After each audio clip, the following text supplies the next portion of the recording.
Assalamualaikum warahmatullahi wabarakatuh. Selamat siang. Puji syukur kehadirat Allah Subhanahu wa Ta'ala, karena atas rahmat dan hidayahnya kita semua bisa berkumpul hari ini melalui virtual.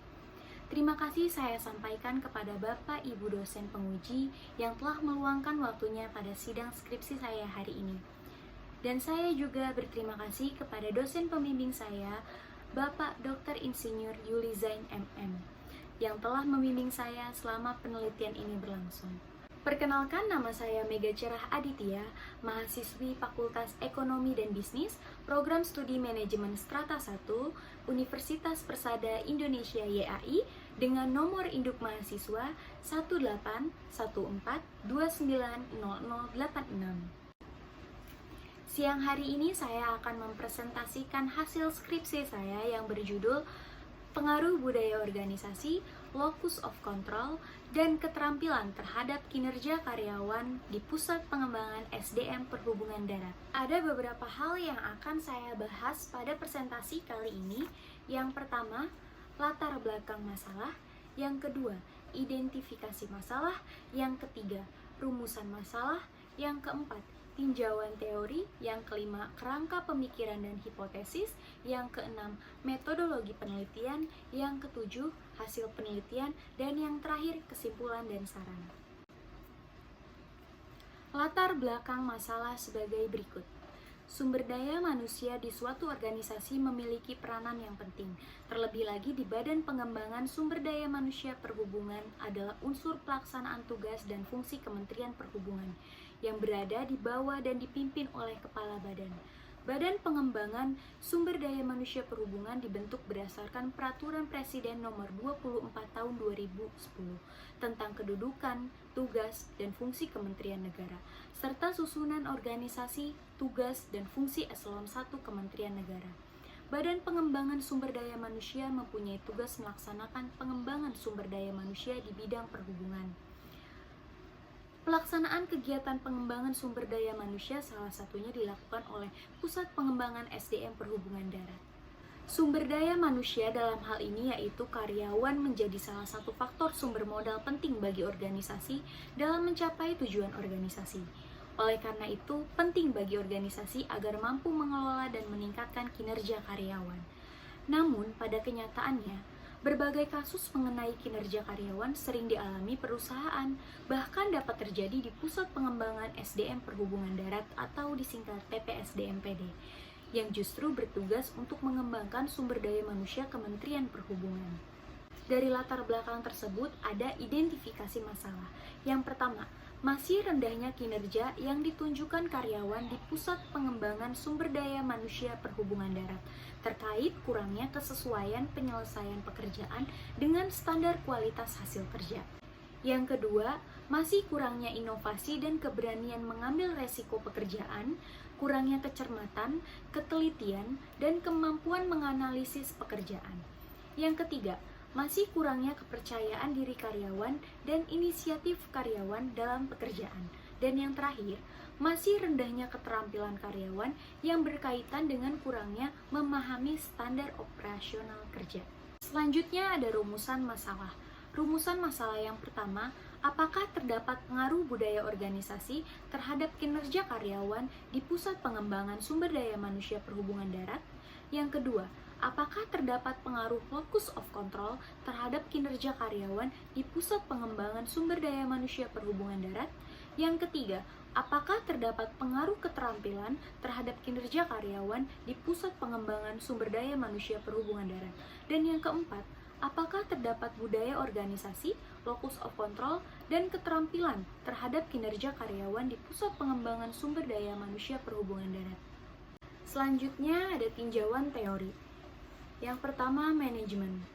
Manajemen adalah bekerja dengan orang-orang untuk menentukan dan menginterpretasikan dan mencapai tujuan-tujuan organisasi dengan pelaksanaan fungsi-fungsi perencanaan, pengorganisasian, penyusunan personalia, pengarahan, kepemimpinan, dan pengawasan.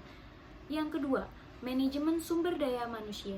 Manajemen sumber daya manusia adalah fungsi untuk menarik, mengembangkan, dan mempertahankan karyawan yang memiliki kualifikasi untuk melaksanakan aktivitas yang dibutuhkan untuk mencapai tujuan-tujuan organisasi. Budaya organisasi atau X1. Budaya organisasi adalah nilai bersama, sistem manfaat yang berhubungan dengan orang-orang dalam organisasi, dan sistem kontrol serta struktur organisasi dalam menghasilkan norma-norma perilaku. Locus of control atau X2. Locus of control adalah salah satu faktor yang sangat menentukan perilaku individu.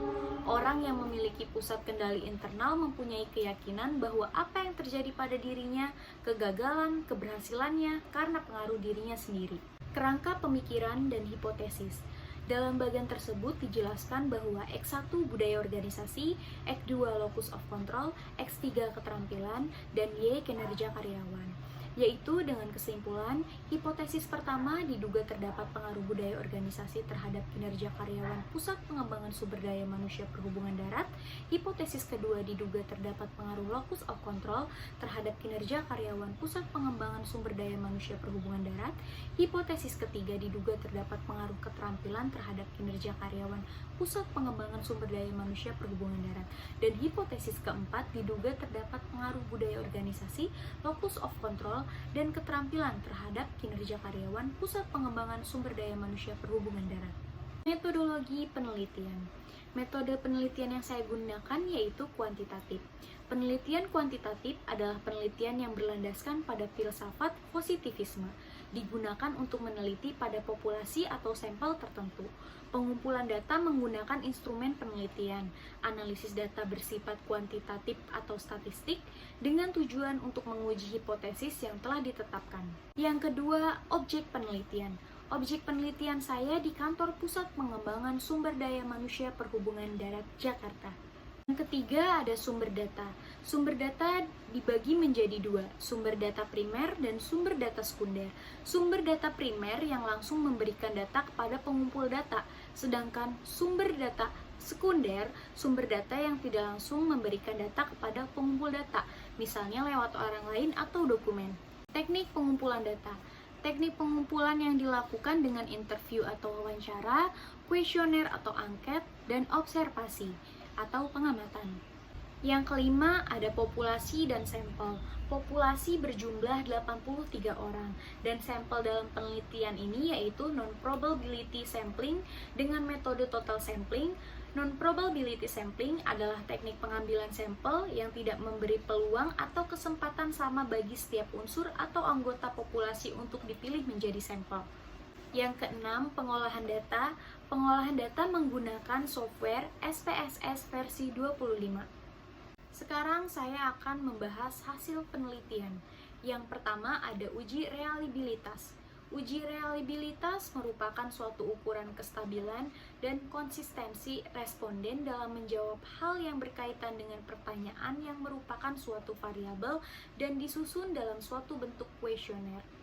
Variabel X1 budaya organisasi terhadap variabel Y kinerja karyawan. Di sini nilainya sebesar 0,990 lebih besar dari 0,70. Di situ menyatakan bahwa variabel budaya organisasi sudah memenuhi kriteria reliable. Yang kedua, variabel X2 locus of control terhadap variabel Y kinerja karyawan sebesar 0,977 lebih besar dari 0,70, yang berarti variabel locus of control sudah memenuhi kriteria reliable. Yang ketiga, variabel X3 atau keterampilan terhadap variabel Y kinerja karyawan sebesar 0,976 lebih besar dari 0,70, yang artinya maka variabel keterampilan sudah memenuhi kriteria reliable. Yang terakhir, variabel X1, X2, dan X3 terhadap Y sebesar 0,985 lebih besar dari 0,70, yang artinya variabel kinerja karyawan sudah memenuhi kriteria reliable. Yang kedua, regresi linear berganda. Variabel X1 terhadap variabel Y sebesar 0,255, yang artinya pengaruh positif terhadap kinerja karyawan. Semakin tinggi budaya organisasi, maka semakin tinggi kinerja karyawan. Begitupun sebaliknya. Regresi linear berganda variabel X2 terhadap variabel Y sebesar 0,262, yaitu locus of control memiliki arah pengaruh positif terhadap kinerja karyawan. Artinya, semakin tinggi locus of control maka semakin tinggi kinerja karyawan. Yang ketiga, variabel X3 keterampilan terhadap variabel Y kinerja karyawan sebesar 0,363, yang artinya positif pada nilai koefisien regresi menunjukkan bahwa keterampilan memiliki arah pengaruh positif terhadap kinerja karyawan. Variabel X1, variabel X2, variabel X3 terhadap Y. Y kinerja karyawan sama dengan 0,311 ditambah 0,255 budaya organisasi ditambah 0,262 locus of control ditambah 0,363 keterampilan ditambah E. Yang ketiga ada uji T. Uji T adalah uji hipotesis parsial yang dimana bertujuan untuk menunjukkan pengaruh variabel independen secara individual terhadap variabel dependen. Uji T, variabel X1 terhadap variabel Y, signifikansi sebesar 0,021 lebih kecil dari 0,05. T hitung sebesar 2,363 lebih besar dari T tabel 1,990, yang artinya disimpulkan bahwa hipotesis pertama diterima, artinya secara parsial variabel budaya organisasi berpengaruh terhadap variabel kinerja karyawan. Yang kedua, variabel X2 terhadap variabel Y, signifikansi sebesar 0,026 lebih kecil dari 0,05. T hitung sebesar 2,268 lebih besar dari T tabel 1,990, yang artinya bahwa H2 diterima. Artinya, secara parsial variabel locus of control berpengaruh terhadap kinerja karyawan. Variabel X3 terhadap variabel Y diuji T.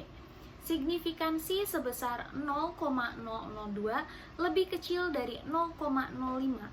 T hitung sebesar 3,142 lebih besar dari T tabel 1,990, yang artinya hipotesis 3 diterima. Secara parsial variabel keterampilan berpengaruh terhadap kinerja karyawan.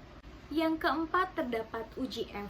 Uji F atau uji hipotesis simultan digunakan untuk mengetahui apakah variabel independen secara bersama-sama atau simultan mempengaruhi variabel dependen. Langsung variabel X1, X2, X3 terhadap Y.